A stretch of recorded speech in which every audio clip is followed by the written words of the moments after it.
ఈ వీడియోలో మనం భగవద్గీత అధ్యాయము 4 శ్లోకము 26ను పరిశీలిద్దాం.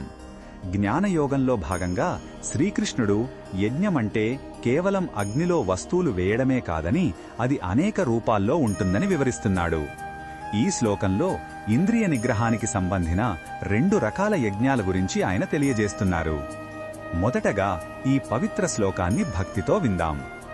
శ్రోత్రాదీనింద్రియాణ్యన్యే సంయమాగ్నిషు జుహ్వతి శబ్దాధీన్ విషయాన్నన్యే ఇంద్రియాగ్నిషు జుహ్వతి.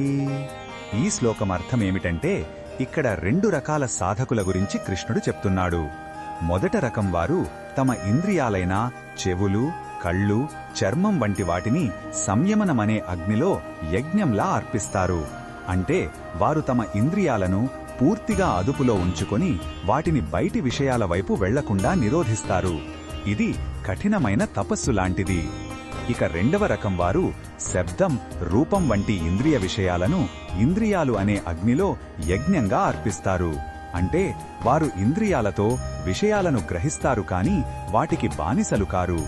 వారు ప్రతి అనుభవాన్ని భగవంతునికి అర్పించినట్టుగా అంటనట్టుగా స్వీకరిస్తారు. ఈ శ్లోకంలో ఉన్న భావం మనకు ఏమి చెప్తోందంటే మన ఆధ్యాత్మిక ప్రగతికి ఇంద్రియ నిగ్రహం చాలా ముఖ్యం.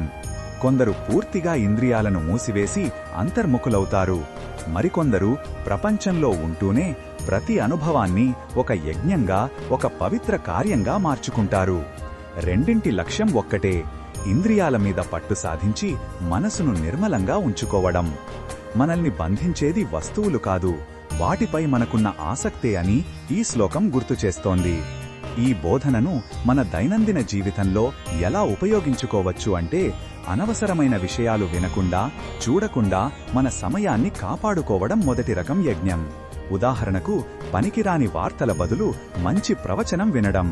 ఇక రెండవ రకం యజ్ఞమంటే మనం తినే ఆహారాన్ని ప్రసాదంగా భావించి స్వీకరించడం, మన పనులను భగవత్ సేవగా చేయడం. ఇలా చేయడం వల్ల మనం లౌకిక జీవితంలో ఉన్నప్పటికీ ఆధ్యాత్మికంగా ఎదగవచ్చు. మరిన్ని భగవద్గీత శ్లోకాల అర్థాన్ని తెలుసుకోవాలంటే మా తదుపరి వీడియోలను తప్పకుండా చూడండి.